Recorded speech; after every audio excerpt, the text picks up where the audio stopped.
पूरा गांव हरियाली और खुशहाली के लिए जाना जाता था। लेकिन इस साल सब कुछ बदल गया। आसमान से बरसती आग और महीनों से बरसात न होने के कारण गांव के तालाब, कुएं और नदियां सूख गए थे। किसान बेबस थे, खेत बंजर पड़े थे और पानी के लिए लोग कोसों दूर जाने को मजबूर थे।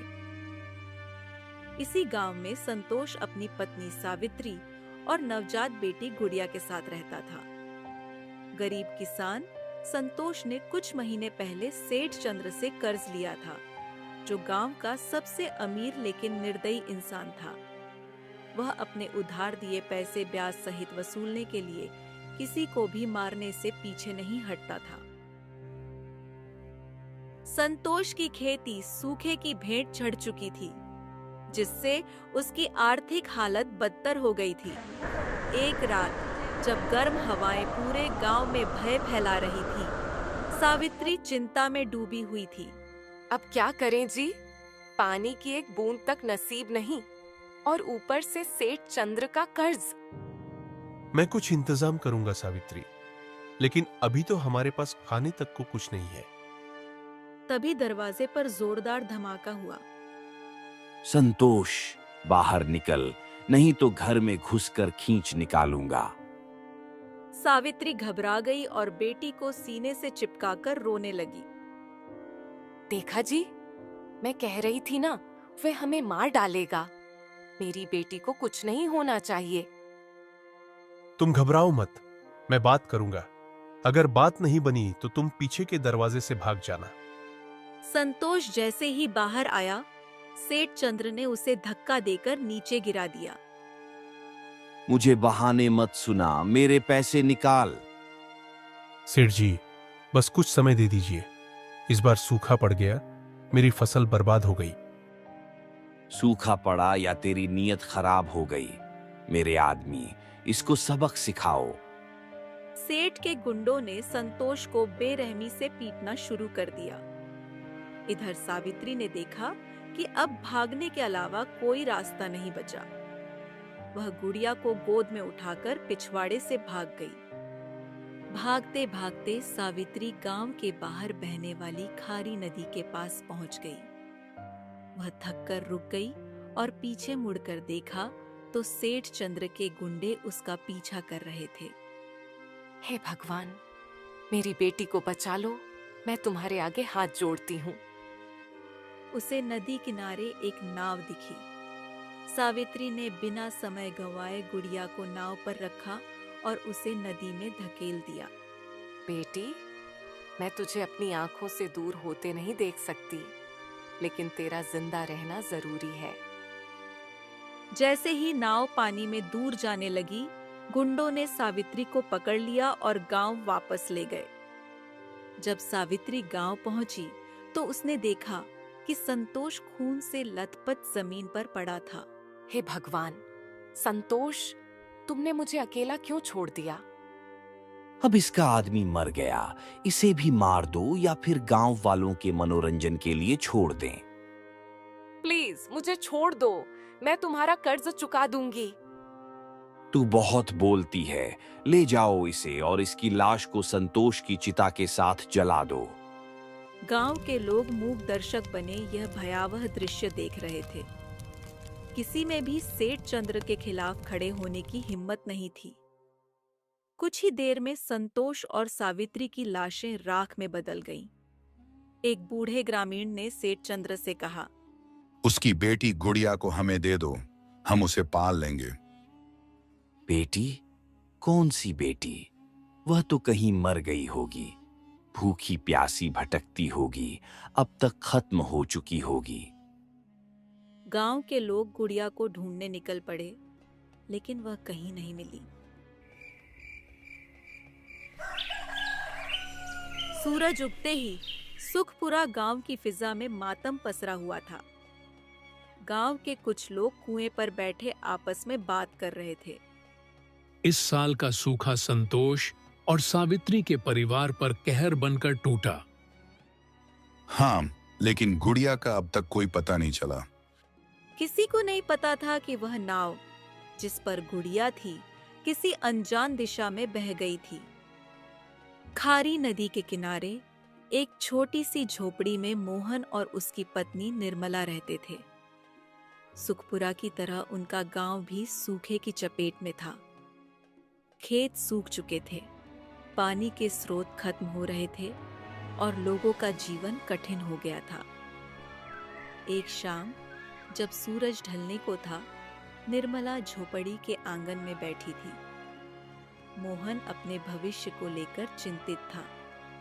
अरे मोहन, तुम कौन सा काम करोगे? हमारे गांव में तो सूखा पड़ा हुआ है और इस खारी नदी से भी कुछ खास नहीं मिलेगा। अरे तुम चिंता क्यों करती हो? कुछ ना कुछ तो होगा ही। निर्मला हल्की मुस्कान के साथ सिर झुका लेती है। निर्मला, एक बात बताओ, हमारे घर में एक नन्हा सा बच्चा कब आएगा? यह तो भगवान के हाथ में है मोहन। हमने कितनी कोशिशें की, लेकिन शायद हमारी किस्मत में नहीं लिखा। मोहन कुछ नहीं कहता, बस एक गहरी सांस भरकर उठ खड़ा होता है। ठीक है, तुम खाना बनाओ, मैं जरा नदी के किनारे होकर आता हूं। निर्मला सिर हिला देती है और मोहन झोपड़ी से निकलकर नदी की ओर बढ़ जाता है। नदी किनारे हल्की हल्की ठंडी हवा बह रही थी। मोहन एक पत्थर पर बैठकर दूर तक बहती नदी को देखने लगा। तभी उसे कहीं से एक बच्चे के रोने की आवाज सुनाई दी। अरे, यहां तो दूर दूर तक कोई घर भी नहीं है, फिर यह बच्चा कहां से रो रहा है? वह इधर उधर देखता है, लेकिन कुछ नजर नहीं आता। शायद मेरा भ्रम होगा। वह फिर से पत्थर पर बैठ जाता है, लेकिन कुछ ही पलों में रोने की आवाज फिर से आने लगती है और इस बार और भी तेज। नहीं, यह मेरा भ्रम नहीं है, यहां कोई बच्चा है। वह आवाज की दिशा में बढ़ता है और किनारे पर एक छोटी नाव को हिलते हुए देखता है। वह तेजी से नाव के पास जाता है और जैसे ही उसमें झांकता है, उसके होश उड़ जाते हैं। नाव में एक नन्ही सी बच्ची पड़ी थी, जो जोर जोर से रो रही थी। उसका चेहरा मासूम था, जैसे किसी फूल की कली हो। मोहन उसे उठाकर अपनी छाती से लगा लेता है। निर्मला, जल्दी बाहर आओ, देखो मेरे पास क्या है। निर्मला भागती हुई बाहर आती है और जैसे ही वह बच्ची को देखती है, उसकी आंखों में खुशी और हैरानी का मिश्रण झलक उठता है। यह बच्ची कहाँ से आई मोहन? मुझे यह नाव में पड़ी मिली, पता नहीं इसे यहाँ कौन छोड़ गया। हो सकता है भगवान ने हमारी सुन ली हो मोहन। हम इतने सालों से एक संतान के लिए तरस रहे थे और आज यह बच्ची हमारे घर आ गई। निर्मला, यह किसी और की बेटी है। हमें इसे कल सुबह इसके असली माता पिता को लौटा देना चाहिए। निर्मला का मन इस बच्ची को देखकर ममता से भर गया था। वह चाहती थी कि यह नन्ही परी हमेशा के लिए उनके पास ही रहे। पर मोहन, अगर हमें कभी अपनी संतान नहीं मिली तो? मोहन उसकी बात पर कुछ नहीं कहता। कुछ देर की चुप्पी के बाद वे दोनों बच्ची को लेकर झोपड़ी के अंदर चले जाते हैं। शाम ढल चुकी थी। उन्होंने बच्ची को दूध पिलाया और फिर खाना खाकर सो गए। लेकिन निर्मला की आंखों में नींद नहीं थी। वह सिर्फ बच्ची को देख रही थी और सोच रही थी, क्या यह सच में भगवान का दिया तोहफा है?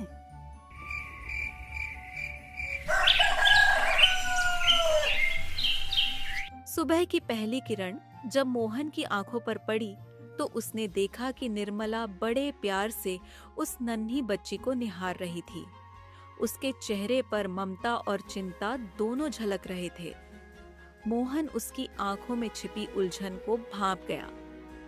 अगर इस बच्ची को किसी को सौंप दिया तो क्या यह सही होगा? इसके असली माता पिता कौन हैं, कहां हैं, कुछ नहीं पता। पर निर्मला की ममता देखकर लगता है कि यह अब हमारी बेटी बन चुकी है। निर्मला ने मोहन की तरफ देखा और मुस्कुराकर कहा, अरे जी, आप उठ गए? चलो, मैं खाना बना देती हूँ। मोहन ने चारों ओर नजर घुमाई।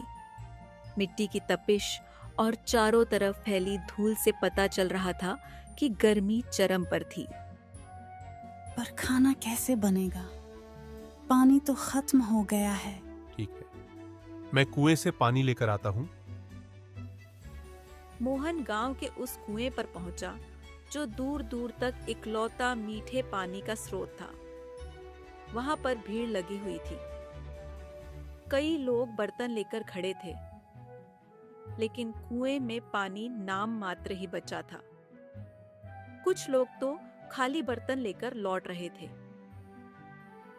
मोहन ने जैसे तैसे थोड़ा पानी भरा और घर लौट आया। निर्मला, पानी ले आया हूं, अब जल्दी से कुछ बना दो। निर्मला ने तुरंत खाना बनाया और दोनों ने मिलकर गुड़िया के साथ भोजन किया। शाम होते ही निर्मला अपने काम में लग गई, लेकिन उसका पूरा ध्यान गुड़िया पर ही था। वह सोच रही थी, अगर इसके असली माता पिता आकर इसे ले गए तो मेरा क्या होगा? यह तो मेरी दुनिया बन गई है। मोहन दूर बैठा उसकी उलझन को देख रहा था। निर्मला, घबराओ मत, ये बच्ची तुम्हारी है, इसे कोई तुमसे नहीं छीन सकता। निर्मला की आंखों में चमक आ गई। सच में? हाँ, मैं वादा करता हूं। निर्मला खुशी खुशी अपने काम में लग गई। तभी गुड़िया के रोने की आवाज आई। मोहन, जल्दी आओ। निर्मला ने घबराकर आवाज लगाई। क्या हुआ? देखो, पानी खत्म हो गया है। हमारी बेटी बहुत रो रही है, उसे पानी चाहिए। रात में गांव जाना सुरक्षित नहीं है। मोहन ने कहा, लेकिन निर्मला की आंखों में बेबसी देखकर वह चुप हो गया। कुछ भी करो, पर पानी लेकर आओ। मोहन ने बिना कुछ कहे अपना लौटा उठाया और गांव की ओर चल दिया। गांव के कुएं पर पहुंचते ही उसने देखा कि वहां मातम पसरा हुआ था। कई लोग फर्श पर सिर रखकर रो रहे थे। मोहन ने एक बूढ़े आदमी से पूछा, क्या हुआ भाई? गर्मी ने सब बर्बाद कर दिया भाई। सूखे ने हमारी पूरी खेती खत्म कर दी। घर में अनाज का एक दाना तक नहीं बचा। अब हम क्या करें? बस भगवान से प्रार्थना करो कि बारिश हो जाए। उसने धीरे से कहा, लेकिन उसे खुद इस बात पर यकीन नहीं था कि बारिश आएगी। पानी लेकर घर लौटते वक्त उसने जंगल के पास कुछ अजीब नजारा देखा। कुछ मरे हुए जानवर, कुछ जानवर और पक्षी। पानी की कमी ने उन्हें भी मार डाला था। अगर खारी नदी का पानी मीठा होता तो आज ये जानवर जिंदा होते, इंसान भूखे प्यासे न मरते। मोहन भारी मन से घर लौटा। निर्मला ने उसके चेहरे की उदासी देखी और घबरा गई। क्या हुआ जी? आप इतने परेशान क्यों लग रहे हो? मोहन ने एक लंबी सांस ली। निर्मला, दूसरे गांव के लोग बर्बाद हो गए हैं। वहां खाने को कुछ नहीं बचा और रास्ते में मैंने कुछ जानवरों को पानी की कमी से मरा हुआ देखा। निर्मला भी चुप हो गई। कुछ देर तक दोनों के बीच कोई शब्द नहीं फूटा। गर्मी की मार हम सब पर बहुत भारी पड़ रही है। पर हम कर भी क्या सकते हैं? दोनों बातें करते करते सो गए, लेकिन मोहन की आंखों में नींद नहीं थी। कुछ महीने बीत गए। सूखा अब विकराल रूप ले चुका था। मोहन और निर्मला की झोपड़ी में पानी की एक बूंद भी नहीं बची थी। निर्मला, अब क्या करें? पानी तो दूर दूर तक नहीं है और यह गर्मी जानलेवा होती जा रही है। आप एक काम करो, नदी के उस पार जाओ। शायद वहां कोई गांव हो जहां हमें पानी मिल सके। मोहन को लगा कि यह सही विचार हो सकता है। उसने तुरंत नाव निकाली और नदी पार करने लगा। पानी सूखने की वजह से नाव आसानी से रेत पर सरकने लगी। जैसे ही वह दूसरे गांव पहुंचा, वहां का हाल देखकर उसका दिल बैठ गया। वहां के लोग उससे भी बुरी हालत में थे। अरे भाई, यहाँ कहीं मीठा पानी मिलेगा क्या? मेरी बेटी बहुत प्यासी है। आदमी ने निराशा से सिर हिलाया। यहाँ किसी के पास पानी नहीं है। अगर पानी चाहिए तो सेठ चंद्रलाल के पास जाओ, उसके पास जरूर होगा, लेकिन पैसे देकर ही मिलेगा। मोहन ने सेठ चंद्रलाल का पता पूछा और उसके घर की ओर बढ़ा। रास्ते में उसने कुछ लोगों को आपस में फुसफुसाते सुना। वह चुपचाप एक किनारे खड़ा होकर सुनने लगा। सेठ जी, हमने उस बच्ची को हर जगह ढूंढ लिया, लेकिन वह नहीं मिली। हाँ, और उसकी लाश भी नहीं मिली। मतलब वह अभी भी जिंदा है और किसी न किसी के घर में होगी। लेकिन सेठ, उसके माँ बाप को तो हमने मार दिया था। अब बच्ची से क्या लेना देना? मुझे उस बच्ची की लाश चाहिए, कैसे भी। मोहन के पैरों तले जमीन खिसक गई। हे भगवान, इसका मतलब जो बच्ची हमें नाव में मिली थी वह इसी गांव की थी। उसके माता पिता की हत्या कर दी गई और अब यह लोग इसे भी मारना चाहते हैं। उसका खून खौल उठा, लेकिन उसने खुद को संभाला। वह जानता था कि इस समय कोई भी कदम जल्दबाजी में नहीं उठाना चाहिए। अचानक आकाश में घने काले बादल छा गए। बिजली कड़कने लगी। गांव के लोग घबराकर बाहर आ गए। लग रहा है बारिश होगी। हाँ, अब हमें पीने का पानी मिलेगा। लोगों के चेहरे पर राहत की चमक आ गई। तभी एक छोटा बच्चा अपनी माँ से बोला, माँ, अब मैं भरपेट पानी पी सकता हूँ ना? मोहन भी यह सब देख रहा था। उसे यकीन नहीं हो रहा था कि इतने लंबे सूखे के बाद बारिश होने वाली थी। देखते ही देखते तेज बारिश शुरू हो गई। गांव के लोग खुशी से नाचने लगे। पानी की बूंदें उन सूखे चेहरे पर पड़ रही थीं, जो महीनों से एक बूंद के लिए तरस रहे थे। लेकिन तभी एक जोरदार बिजली चमकी और सीधे सेठ चंद्रलाल पर गिर गई। सेठ की चीख हवा में गूंज उठी, लेकिन अगले ही पल वह जलकर राख हो गया। गांव वाले पहले तो डर गए, लेकिन फिर उनकी आंखों में सुकून उतर आया। सेठ चंद्र मर गया। हमारे गांव पर उसका अत्याचार खत्म हो गया। मोहन ने ऊपर देखा और कहा, भगवान, आपने न्याय कर दिया। मेरी बेटी के माता पिता के हत्यारे को आपने सजा दे दी।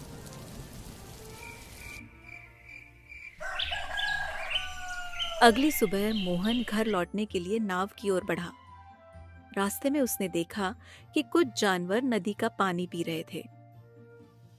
यह कैसे हो सकता है? खारी नदी का पानी तो खारा था, फिर ये जानवर इसे क्यों पी रहे हैं? उसने भी पानी छककर देखा। अरे, ये तो मीठा हो गया। मोहन खुशी से झूम उठा। वह दौड़कर गांव की ओर भागा और चिल्लाया, सुनो, हमारी नदी का पानी अब खारा नहीं रहा, ये मीठा हो गया है। अब हमें कभी पानी की कमी नहीं होगी। गांव में खुशी की लहर दौड़ गई। मोहन ने एक बार फिर ऊपर देखा और मन ही मन कहा, भगवान, आपका लाख लाख शुक्र है। इसके बाद वह खुशी खुशी नाव में बैठकर अपने घर की ओर निकल पड़ा। अब उसके पास सिर्फ पानी ही नहीं, बल्कि अपनी बेटी के लिए एक सुरक्षित भविष्य भी था। मोहन जैसे ही अपने घर पहुंचा, निर्मला, हमारी बेटी के असली माँ बाप इस दुनिया में नहीं रहे। उन्हें निर्दयता से मार दिया गया था। लेकिन देखो, भगवान ने न्याय कर दिया। जिन्होंने उसके माता पिता को मारा, वे भी अपनी सजा भुगत चुके हैं। और हमारी बेटी, जिसे भगवान ने हमारे पास भेजा, अब हमेशा के लिए हमारी हो गई है। निर्मला की आंखें भी भर आईं। हाँ मोहन, अब ये सिर्फ हमारी बेटी है। इसे हमसे कोई नहीं छीन सकता। समय बीतता गया। मोहन ने अपनी झोपड़ी के पास थोड़ी खेती शुरू कर दी। अब वह अनाज उगाता और उसे पास के गांव में जाकर बेचता था। मेहनत रंग लाई और धीरे धीरे उनकी हालत सुधरने लगी। निर्मला भी घर के छोटे मोटे कामों में मोहन का हाथ बटाती थी और जब फुर्सत मिलती तो अपनी बेटी के साथ खेलती। तीनों मिलकर हंसते गाते और अपने जीवन की नई शुरुआत को जीते। उधर गांव में भी अब सब कुछ बदल चुका था। मीठे पानी की नदी अब लोगों के लिए वरदान बन गई थी। जो खेत पहले सूखे और बंजर पड़े थे, वे अब हरे भरे हो चुके थे। लोग फिर से अपनी जिंदगी पटरी पर ला रहे थे। लेकिन यह गर्मी, यह सूखा, न जाने कितनों के घर उजाड़ चुका था, कितनों को बर्बाद कर चुका था। मोहन जब भी यह सोचता तो उसका दिल भर आता, लेकिन फिर वह अपनी बेटी की हंसी सुनता और समझ जाता कि जीवन आगे बढ़ने का नाम है।